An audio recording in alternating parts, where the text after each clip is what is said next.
קודם כל, אני מצטערת מאוד מאוד מאוד, אבל העברית שלי לא מספיק טוב לדבר את העברית. סליחה. תנסה להוריד לה את המיקרופון.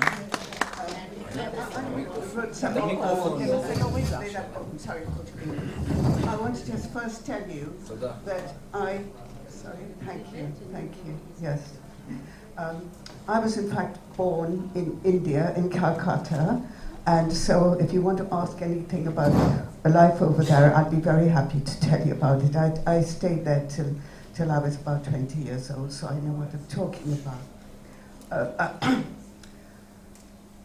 Now, to get to Shanghai, the Baghdadi Jews' accommodation to their life in Shanghai is a really remarkable phenomenon. And when we examine their roots now, I will be able to give you an insight into this community.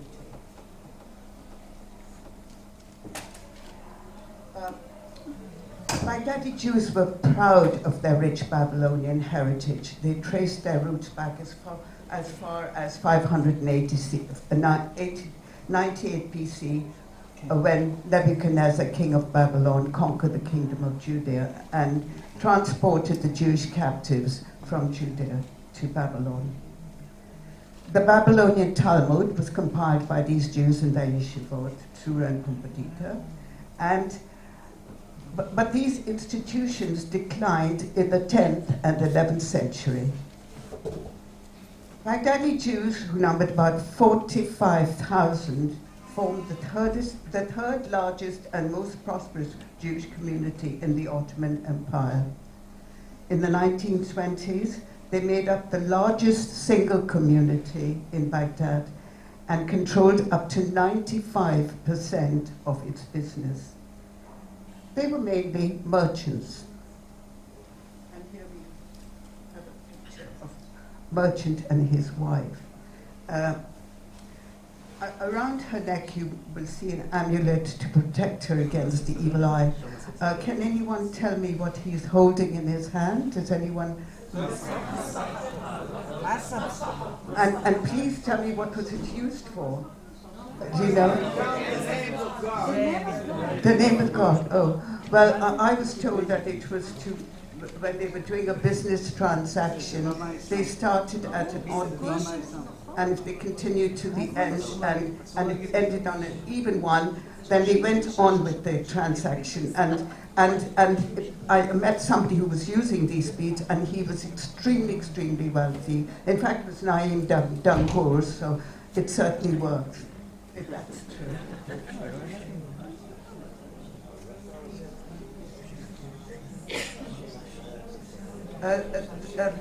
The Baghdadi Jews lived in the walled city, in the Mahalla, and then their homes were designed to accommodate multi-generational families. Many families lived in one home. There were frequent fires and epidemics of plague and cholera.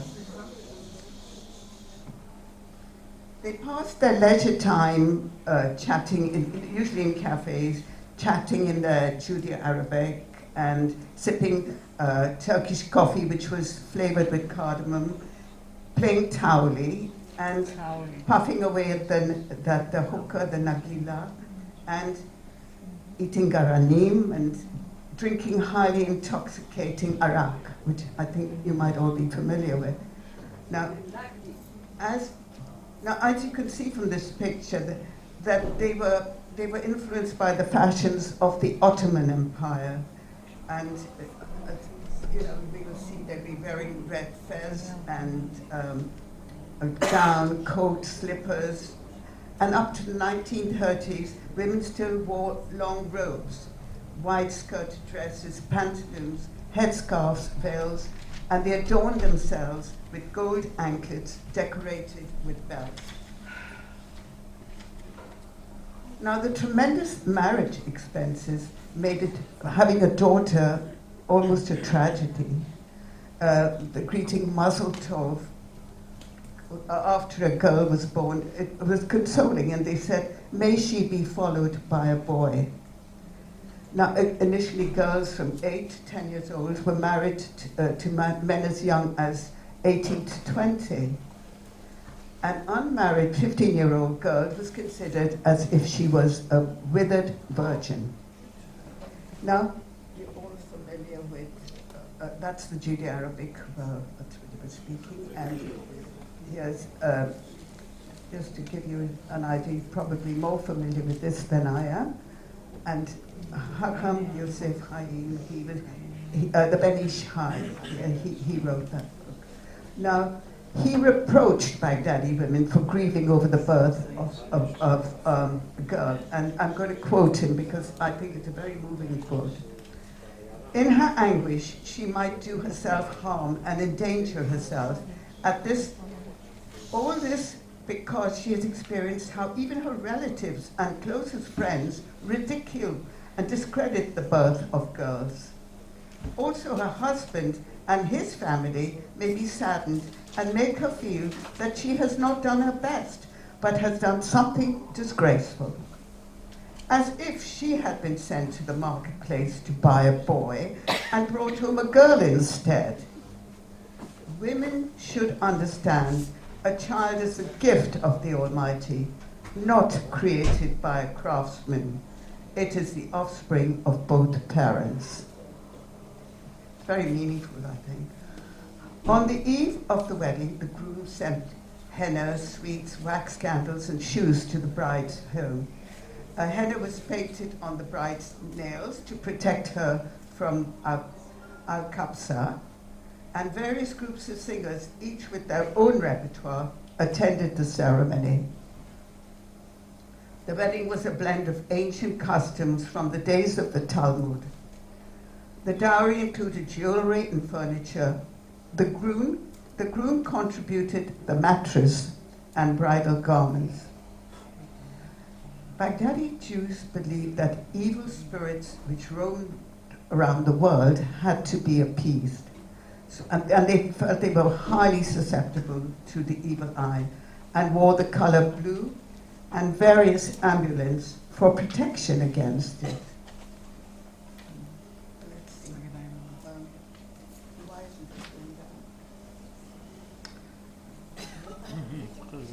It just doesn't go down. I'm supposed to be showing you a hamster. It seems to be slow. Oh, there. Is it because I'm pressing it? Yeah, okay. Well, you won't see now, I'm sorry, yes. And the upper part is engraved with the inscription Shaddai. Pregnant women avoided walking under trees at night, where the evil spirits were supposed to be dwelling. They believed for the first 40 days of a baby's life, there was a risk of demons and evil spirits. And to ward them off, they had the city ceremony, which was performed on the 6th day after the birth of the child. The Akdeliyas ceremony was on the night preceding the Brit Milah, where excerpts of the Zohar were read, and the chair of Eliyahu Hanavi was decorated with myrtle and yas and rue. The Pentateuch was placed on top of it. The Talmud recommend the use of yas in all birth-related ceremonies and also for marriages for protection against evil spirits.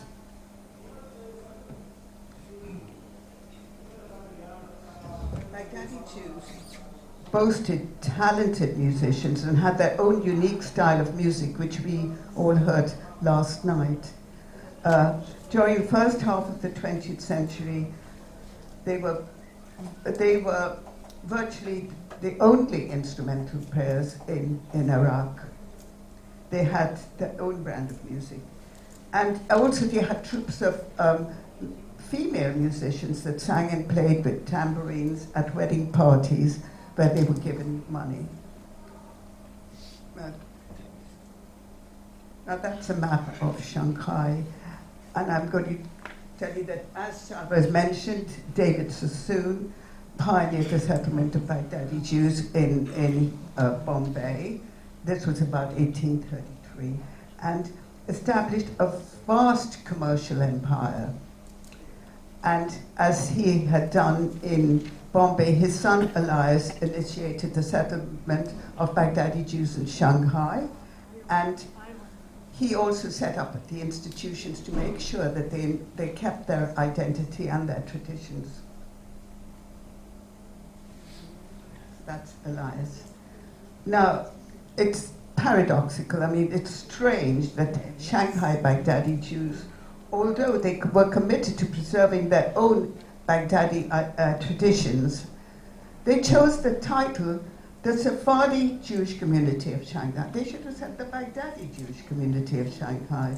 And when I was writing my first book, I was asked about this. I went to a conference and in Harvard it was, and somebody very aggressively asked me, well, why are you referring them to Sephardi? They're Baghdadi Jews. And I said, yeah, you're correct. But the main thing was that that's the way they referred to themselves. And the reason, I've got many reasons, but the one I think is the most correct one is that they were living in the West. Britain was in the East, Britain was very strong, and particularly in India and in Shanghai as well. And they wanted to be seen to be like Europeans. And Sephardi had that European connotation. Unlike them, the Bnei Israel, who were in India, they identified with the Indians, and that was the difference. Baghdadi Jews were very much wanting to identify with the British because there were very many advantages. So I think that's why they choose that title. But now by the end of the 19th century, several Shanghai Baghdadi Jews used prayer books with English translations published by the Spanish and Portuguese synagogues rather than books printed in Baghdad. And they traveled frequently to London. Many attended the Sephardi community, the Sephardi synagogues there, the Bevis Mosques, and Spanish and Portuguese at one at Lauderdale Road. And there were many of Ellie Kaduri married Laura McCarthy, who was one of the most illustrious families of Jews who had come from Spain. And he took her out to the East. Here we have, that's Ellie Kaduri with his sons. They're very big in Hong Kong now. I mean, he was very big in Hong Kong. Michael, the younger one, is now taken over. Now, in time, Baghdadi Jews sacrificed in part their tradition and culture in order to align themselves with the all-powerful British. And why did they do this? Because it made it, they had opportunities to make it, their business definitely improved. They had commercial success, and they could travel Egypt. It gave them a tremendous amount of prestige. And a thorough English education. This included English history, English geography, English literature. They're here in China, they're learning all about this. And they went to ballet, piano, and botany classes, elocution classes. And they were very anglicized. Youngsters organized a jazz band which played the latest Western tunes at parties. And they were very up to date with the Western dance steps. Now, this is totally different to what we've seen before in the previous pictures that I showed. The wealthy had a high profile in the race course and also in the Hunts Club,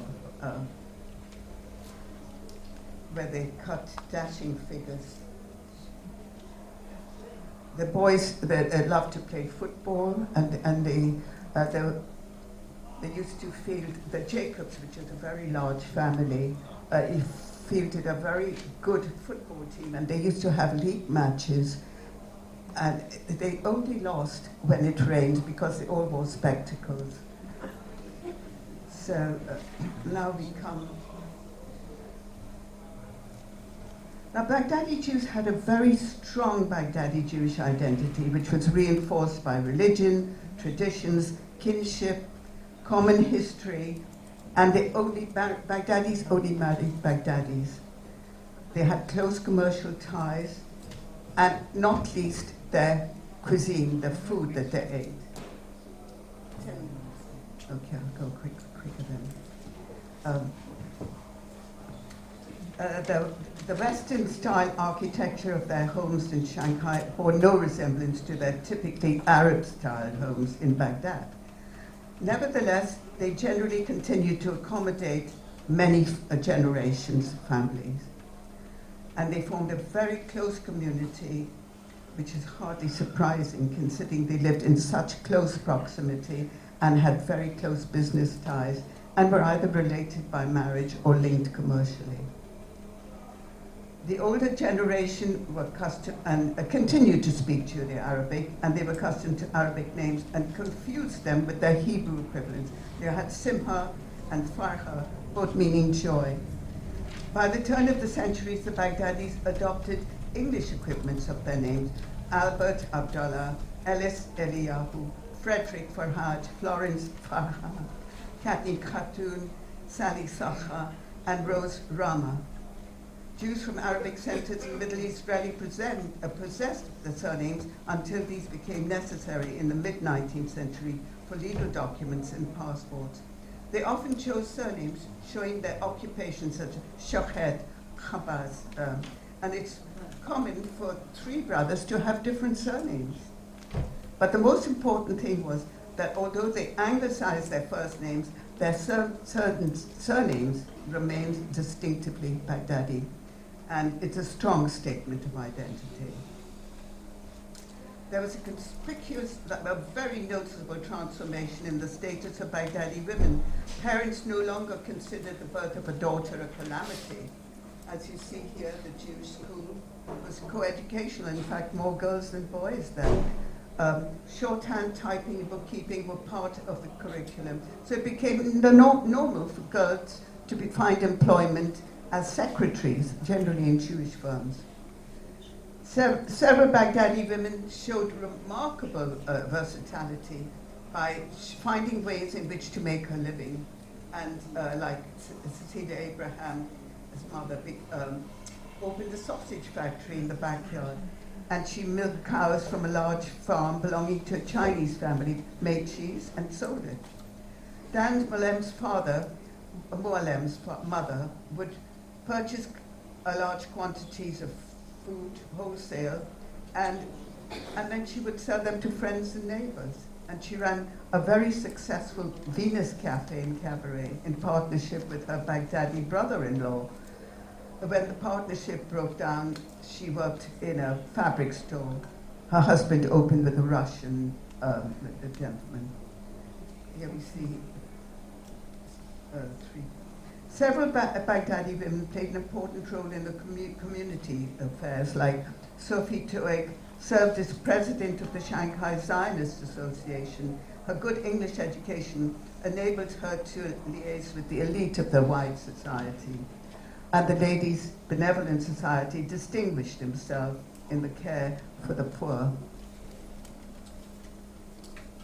Baghdadi Jews never lost their passion for tauli and their delicious food. In time, however, the younger generation ridiculed superstitions such as wearing amulets against the evil eye, and they were embarrassed by their grandparents speaking Judeo-Arabic. By the 1930s, they virtually discarded the services of matchmakers and chose their own husbands. More traditional families meticulously observed Baghdadi rituals preceding the wedding, but by the turn of the century, the henna ceremony was very rare. Elders of the community or respected relatives performed the wedding ceremony, even when two Ashkenazi rabbis ministered to the community. And here we have some wedding photographs. There was a very noticeable degree of Anglicization here regarding the weddings. Most striking, the wedding invitation was engraved with wedding bells. The father of the bride walked the bride down the aisle, accompanied by flower girls and bridesmaids, and ballroom dancing to Western music in a British-style reception, and also a large wedding cake. All this was a far cry from the wedding celebrations in Baghdad, where the bride put on gold anklets and wore gold tassels plaited in her hair, while a band played Judeo-Arabic songs, and they usually extol the virtues of the couple and their families. The traditional sound of kilililili, you can all do it better than me. The high-pitched, yes. It became very rare. Frequently, the honeymoon was done away with, and the ritual of the Sheva Berakot also, because they used to go away. They went on honeymoon instead. Here we have a kid. Here's some wedding pictures. Very anglicized. It's a wedding ceremony. Okay. There's a ketubah. Shanghai Baghdadi Jews were, as I said, the only married Baghdadis, and they placed a great importance on ancestry, made very searching inquiries even to the third and fourth generation, preceding generations of the bride and groom. In order to maintain their wealth and high status, wealthy Baghdadis like the Sassoons, Gabeys, Ezras, and Abrahams arranged marriages. I'm going a bit behind time, please don't shoot me. They arranged marriages to keep the wealth in the community, and also cousins married cousins, and you had uncles marrying nieces. It was very common. In the extremely rare case of Shanghai's Baghdadi spouse, if one of them were not of Baghdadi origin, the family was ostracized and they weren't invited. They wouldn't see the couple. Now, the most conspicuous intermarriage was Silas Haratoon to his Buddhist wife, Louis Jiang. She was a Buddhist Eurasian, and he was a multi-millionaire. They adopted 11 children, and he brought them up as Jews. They only ate kosher food, and if that were not enough, these are adopted children, and that's what he donated to the synagogue. This is somebody who's intermarried and still feels that thing. And he insisted that they would have absolutely go according to the Baghdadi minhagim. And here we have the community was absolutely astounded with them, and the brothers Theodore and Arthur Sofer, the two on either side, they married white Russians, non-Jewish, and they were noted for their anti-Semitism. But their sons were raised as Jews. Marriage to a non-Jew was absolutely unacceptable. The marriage to Ashkenazi were acceptable after 1930.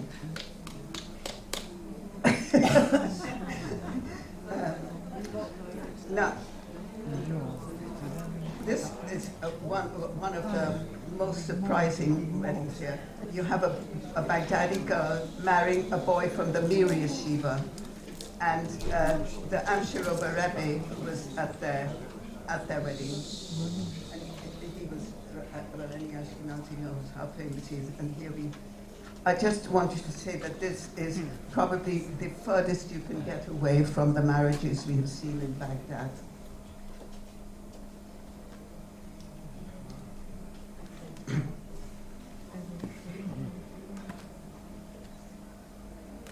I'm just skipping some of this. Initially, Shanghai Baghdadi Jews referred to authorities in Baghdad for their opinions on many issues of law, ritual practice, ethics, and business disputes. This was Sheilot and Teshuvot, and it took several months to receive the reply. Torah scholars from Baghdad traveled to the east to keep them informed about the basic tenets of Judaism. There's a direct connection between the heightened Anglicization and the decline of the rabbinical authority in Baghdad. The opening of the Alliance Israelite Universal School at the end of the century started the secularization of Jewish communities, with the chief rabbi becoming a mere puppet. In a tremendous departure from their practice of turning to rabbinic authorities in Baghdad, Shanghai Baghdadis approached Dr. Joseph Hertz, the chief rabbi of the United Hebrew Congregation of the Commonwealth, to choose a suitable Ashkenazi for this Baghdadi community. And this is how Edward Ezra, who you see here, he explains this. As we have changed our mode of living, our dress and our habits, so we should also modernize our religious organizations and have competent spiritual chiefs to guide us in a language understood by all and in a manner to attract all. They believed that Rabbi Hirsch and Reverend Brown would enhance their status in Shanghai. However, their eloquence, they appear to have been lost on the elderly, who did not speak English. Rabbi Hirsch found it difficult getting these people to sit quietly together during the service.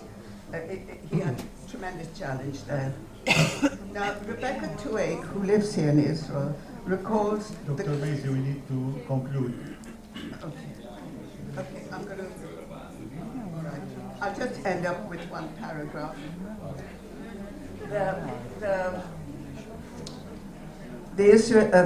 There was an envoy from Israel who came to Shanghai in 1920, and this is what he said about this community.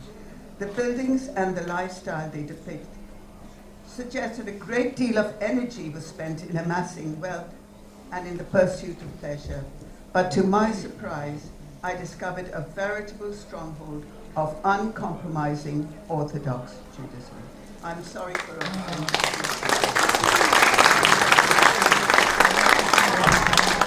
Room for one question, please.